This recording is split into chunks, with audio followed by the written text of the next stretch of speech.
25. Create no images of God, except the images that God has provided. They are everywhere, in everything. God is change, seed to tree, tree to forest, rain to river, river to sea, grubs to bees, bees to swarm. From one, many, from many, one. Forever uniting, growing, dissolving, forever changing. The universe is God's self-portrait. Earthseed, the Books of the Living. Friday, October 1st, 2027. We've been arguing all week about whether or not we should stay here with the bones and ashes. We found 5 skulls, 3 in what was left of the house and 2 outside. There were other scattered bones, but not one complete skeleton. Dogs have been at the bones, dogs and cannibals, perhaps. The fire happened long enough ago for weeds to begin to grow in the rubble. 2 months ago? 3?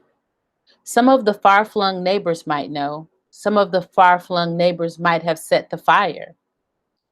There was no way to be certain, but I assumed that the bones belonged to Banko's sister and her family. I think Banko assumed that too, but he couldn't bring himself to just bury the bones and write off his sister. The day after we got here, he and Harry hiked back to Glory, the nearest small town that we had passed through, to talk to the local cops.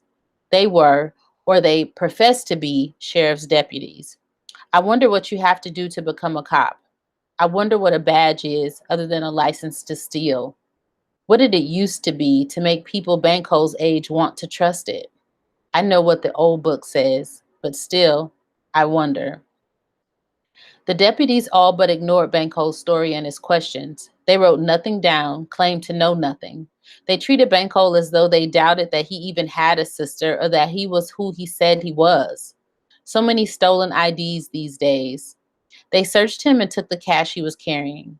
Fees for police services, they said. He had been careful to carry only what he thought would be enough to keep them sweet-tempered, but not enough to make them suspicious or more greedy than they already were. The rest, a sizable packet, he left with me. He trusted me enough to do that. His gun he left with Harry, who had gone shopping. Jail for Banko could have meant being sold into a period of hard, unpaid labor, slavery. Perhaps if he had been younger, the deputies might have taken his money and arrested him anyway on some trumped-up charge. I had begged him not to go, not to trust any police or government official. It seemed to me such people were no better than gangs with their robbing and enslaving. Banko agreed with me, yet he insisted on going.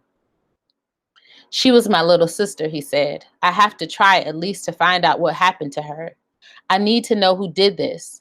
Most of all, I need to know whether any of her children could have survived.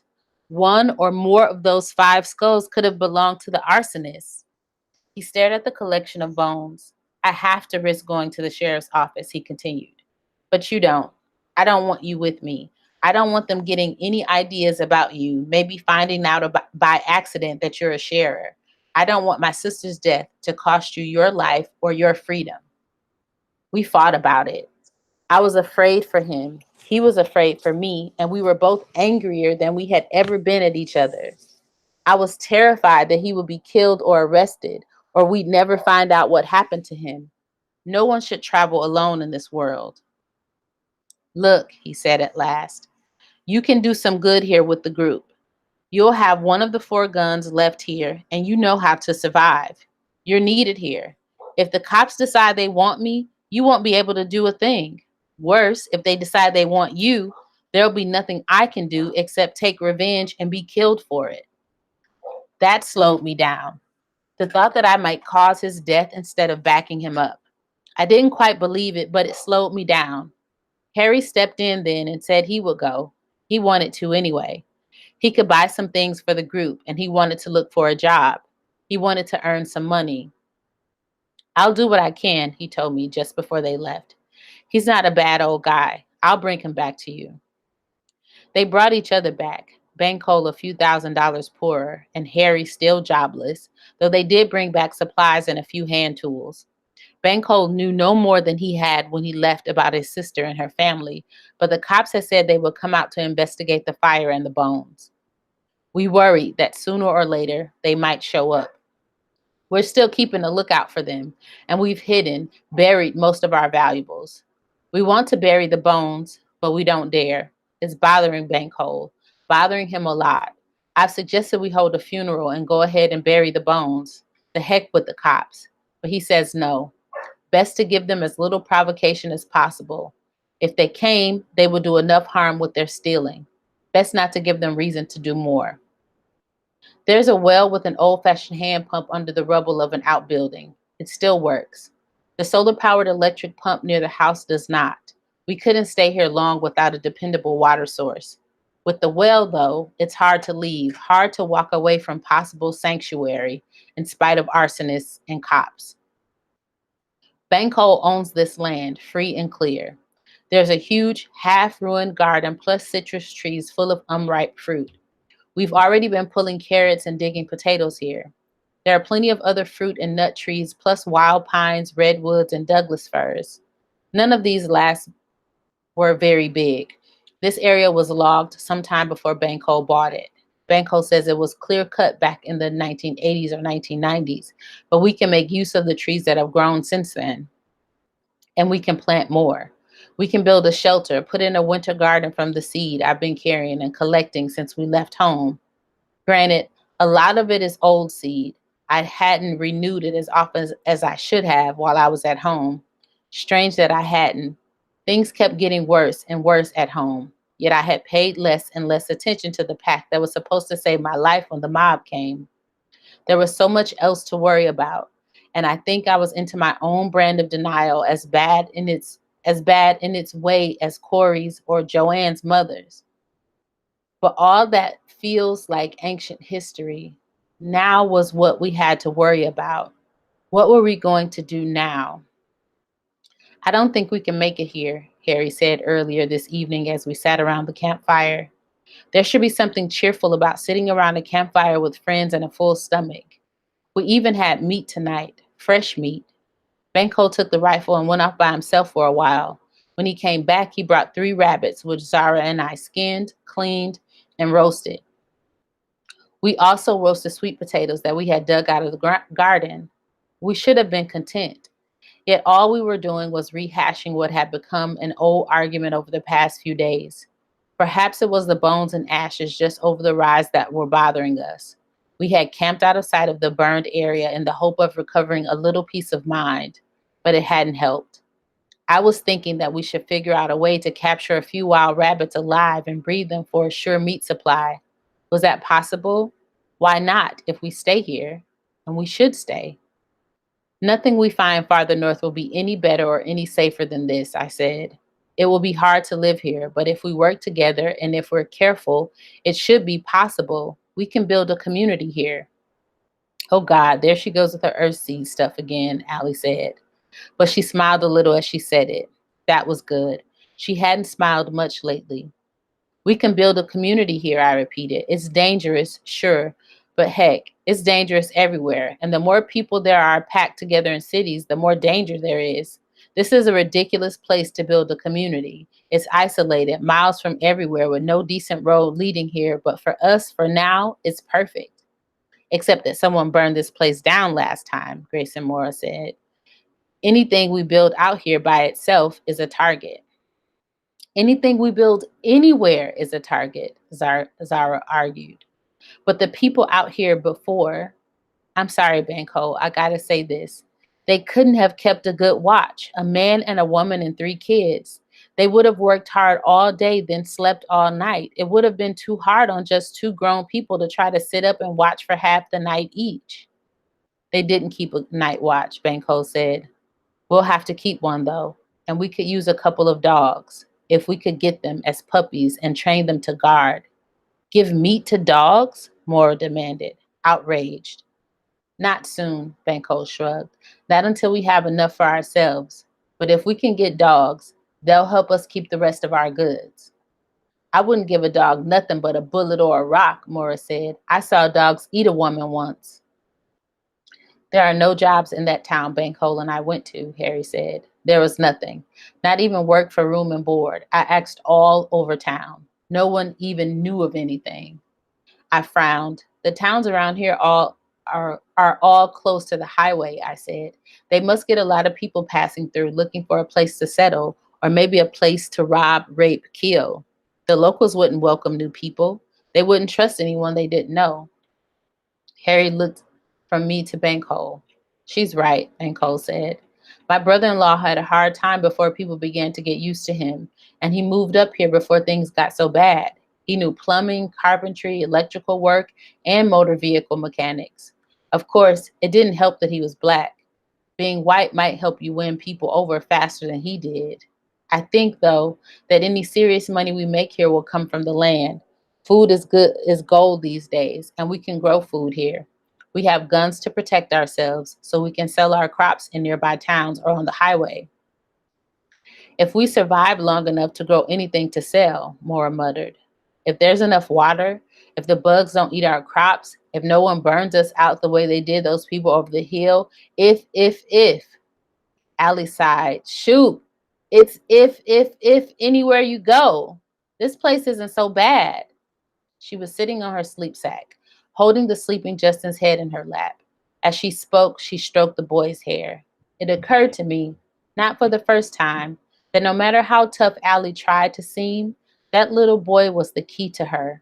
Children were the keys to most of the adults present. There are no guarantees anywhere, I agreed. But if we're willing to work, our chances are good here. I've got some seed in my pack. We can buy more. What we have to do at this point is more like gardening than farming. Everything will have to be done by hand, composting, watering, weeding, picking worms or slugs or whatever off the crops and killing them one by one if that's what it takes. As for water, if our well still has water in it now, in October, I don't think we have to worry about it going dry on us. Not this year anyway. And if people threaten us or our crop, we kill them. That's all. We kill them or they kill us. If we work together, we can defend ourselves and we can protect the kids. A community's first responsibility is to protect its children, the ones we have now and the ones we will have. There was silence for a while, people digesting, perhaps measuring it against what they had to look forward to if they left this place and continued north. We should decide, I said. We have building and planting to do here. We have to buy more food, more seed, and tools. It was time for directness. Allie, will you stay? She looked across the dead fire at me, stared hard at me as though she hoped to see something on my face that would give her an answer. What seed do you have? She asked. I drew a deep breath. Most of it is summer stuff. Corn, peppers, sunflowers, eggplants, melons, tomatoes, beans, squash. But I have some winter things: peas, carrots, cabbage, broccoli, winter squash, onions, asparagus, herbs, several kinds of greens. We can buy more, and we've got the stuff left in this garden, plus we can harvest from the local oak, pine, and citrus trees. I brought tree seeds too. More oak, citrus, peach, pear, nectarine, almond, walnut, a few others. They won't do us any good for a few years, but they're a heck of an investment in the future. So as a kid, Allie said. I didn't think I would be dumb enough to say this, but yeah, I'll stay. I want to build something too. I never had a chance to build anything before. Allie and Justin were a yes then. Harry, Zara, of course we're staying, Zara said. Harry frowned. Wait a minute, we don't have to. I know, but we are. If we can make a community like Lauren says and not have to hire out to strangers and trust them when they shouldn't be trusted, then we should do it. If you grew up where I did, you'd know we should. Harry, I said, I've known you all my life. You're the closest thing to a brother that I have left. You aren't really thinking about leaving, are you? It wasn't the world's best argument. He had been both cousin and lover to Joanne, and he let her go when he could have gone with her. I want something of my own, he said. Land, a home, maybe a store or a small farm, something that's mine. This land is Bankhole's. Yes, Bankhole said, and you'll be getting the use of it rent-free and all the water you need. What are those things going to cost you farther north? If you can get them at all farther north, if you can get yourself out of California. But there's no work here. There's nothing but work here, boy. Work and a lot of cheap land. How cheap do you think land will be up where you all and all the rest of the world are heading? Harry thought about that, then spread his hands. What I'm worried about is spending all our money here, then discovering we can't make it here. I nodded. I've thought about that too, and it bothers me. But it's a possibility anywhere, you know?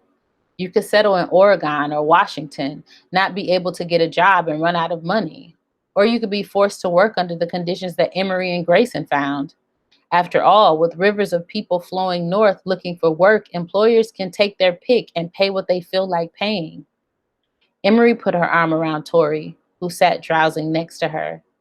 You might be able to get a job as a driver, she said. They like white men to be drivers. If you can read and write, and if you do the work, you might get hired. I don't know how to drive, but I could learn, Harry said. You mean driving those big armored trucks, don't you? Emory looked confused. Trucks? No, I mean driving people. Making them work, pushing them to work faster, making them do whatever the owner says. Harry's expression had dissolved from hopeful to horrified to outraged. Jesus, God, do you think I'd do that? How could you think I'd do anything like that? Emory shrugged. It startled me that she could be indifferent about such a thing, but she seemed to be. Some people think it's a good job, she said.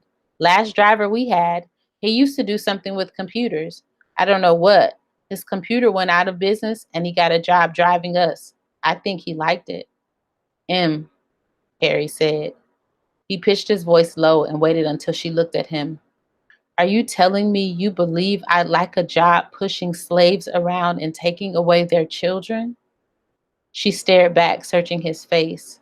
I hope not, she said. And then, sometimes jobs like that are the only jobs, slave or slave driver. I heard that just on this side of the Canada border, there are a lot of factories with jobs like that. I frowned. Factories that use slave labor? Yeah, workers make things for companies in Canada or Asia. They don't get paid much, so they get into debt. They get hurt or sick too. Their drinking water's not clean and the factories are dangerous, full of poisons and machines that crush or cut you. But people think they can make some cash and then quit. I worked with some women who had gone up there, taken a lot and come back, taken a look and come back. And you were going up there? Harry demanded. Not to work in those places. The women warned me. I've heard of places like that, Banco said. They were supposed to provide jobs for that northward flowing river of people. President Donner's all for them. The workers are more throwaways than slaves. They breathe toxic fumes or drink contaminated water or get caught in unshielded machinery. It doesn't matter. They're easy to replace. Thousands of jobless for every job. Border works, Morris said. Not all of them are that bad. I heard some pay cash wages, not company script. Is that where you want to go? I asked. Or do you want to stay here? He looked down at Doe, who was still nibbling at a piece of sweet potato. I want to stay here, he said, surprising me. I'm not sure you have a hope in heck of building anything here, but you're just crazy enough to make it work. And if it didn't work, he'd be no worse off than he was when he escaped slavery. He could rob someone and continue his journey north, or maybe not. I'd been thinking about Mora. He did a lot to keep people away from him, keep them from knowing too much about him, keep them from seeing what he was feeling or that he was feeling anything. A male sharer, desperate to hide his terrible vulnerability. Sharing would be harder on a man. What would my brothers have been like as sharers? Odd that I hadn't thought of that before. I'm glad you're staying, I said. We need you. I looked at Travis and Natividad. We need you guys too. You're staying, aren't you? You know we are, Travis said. Although I think I agree more than I want to with Mora, I'm not sure we have a prayer of succeeding here. We'll have whatever we can shape, I said, and I turned to face Harry. He and Zara had been whispering together. Now he looked at me. Mora's right, he said. You're nuts. I sighed. But this is a crazy time, he continued. Maybe you're what the time needs, or what we need. I'll stay. I may be sorry for it, but I'll stay. Now the decision is acknowledged, and we can stop arguing about it. Tomorrow we'll begin to prepare a winter garden. Next week, several of us will go into town to buy tools, more seed, supplies. Also, it's time we began to build a shelter. There are trees enough in the area, and we can dig into the ground and into the hills. Morris says he's built slave cabins before, says he's eager to build something better, something fit for human beings. Besides, this far north and this near the coast, we might get some rain. Sunday, October 10th, 2027. Today we had a funeral for Banko's dead, the 5 people who died in the fire. The cops never came.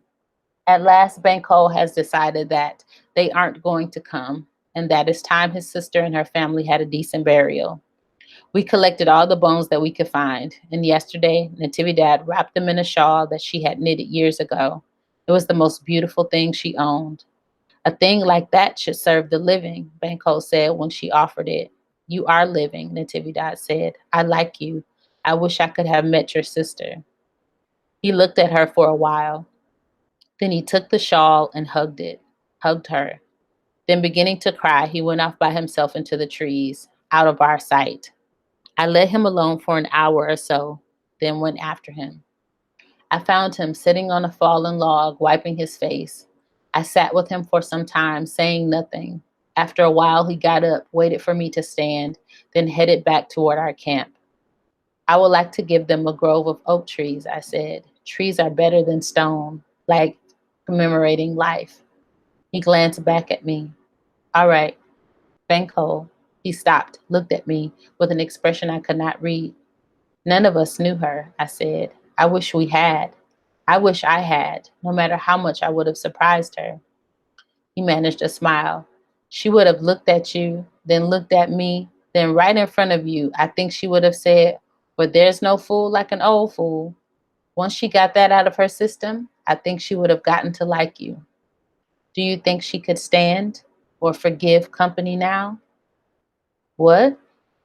I drew a deep breath and wondered about what I meant to say. It could go wrong. He could misunderstand. It still needed to be said. We'll bury your dead tomorrow. I think you're right to want to do it. And I think we should bury our dead as well. Most of us have had to walk away or run away from our unburned, unburied dead. Tomorrow, we should remember them all and lay them to rest if we can. Your family? I nodded. Mine, Zara's, Harry's, Allie's, both her son and her sister. Maybe Emery's sons, maybe others that I don't know about. Maura doesn't talk about himself much, but he must have losses. Doe's mother, perhaps. How do you want to do it? He asked. Each of us will have to bury our own dead. We knew them. We can find the words. Words from the Bible, perhaps. Any words, memories, quotations, thoughts, songs. My father had a funeral, even though we never found his body. But my 3 youngest brothers and my stepmother had nothing. Zara saw them die, or I wouldn't have any idea what happened to them. I thought for a moment. I have acorns enough for each of us to plant live oak trees to our dead. Enough to plant one for Justin's mother, too. I'm thinking about a very simple ceremony, but everyone should have a chance to speak, even the 2 little girls. He nodded. I don't have any objection. It isn't a bad idea. And a few steps later, there's been so much dying. There's so much more to come. Not for us, I hope. He said nothing for a while. Then he stopped and put his hand on my shoulder to stop me. At first, he only stood looking at me, almost studying my face. You're so young, he said. It seems almost criminal that you should be so young in these terrible times. I wish you could have known this country when it was still salvageable. It might survive, I said. Changed, but still itself. No. He drew me to his side and put one arm around me. Human beings will survive, of course. Some other countries will survive. Maybe they'll absorb what's left of us. Or maybe we'll just break up into a lot of little states, quarreling and fighting with each other over whatever crumbs are left. That's almost happened now with states shutting themselves off from one another, treating state lines as national borders. As bright as you are, I don't think you understand. I don't think you can understand what we've lost. Perhaps that's a blessing. God is change, I said. Olamina, that doesn't mean anything. It means everything. Everything. He sighed. You know, as bad as things are, we haven't even hit bottom yet. Starvation, Disease, drug damage, and mob rule have only begun. Federal, state, and local governments still exist, in name at least, and sometimes they manage to do something more than collect taxes and send in the military, and the money is still good. That amazes me. However much more you need of it to buy anything these days, it is still accepted. That may be a hopeful sign. Or perhaps it's only more evidence of what I said. We haven't hit bottom yet. Well, the group of us here doesn't have to sink any lower, I said. He shook his shaggy head, his hair, beard, and serious expression making him look more than a little like an old picture I used to have of Frederick Douglass. I wish I believed that, he said. Perhaps it was his grief talking. I don't think we have a hope in heck of succeeding here. I slipped my arm around him. Let's go back, I said. We've got work to do. So today we remembered the friends and the family members we've lost. We spoke our individual memories and quoted Bible passages, earth seed verses, and bits of songs and poems that were favorites of the living or the dead. Then we buried our dead and we planted oak trees. Afterward, we sat together and talked and ate a meal and decided to call this place Acorn. A sower went out to sow his seed, and he sowed. Some fell by the wayside, and it was trodden down, and the fowls of the air devoured it. And some fell upon a rock, and as soon as it was sprung up, it withered away because it lacked moisture. And some fell among thorns, and the thorns sprang up with it and choked it. And others fell on good ground and sprang up and bore fruit, an hundredfold. The Bible, Authorized King James Version, St. Luke 8, 5 through 8. The end.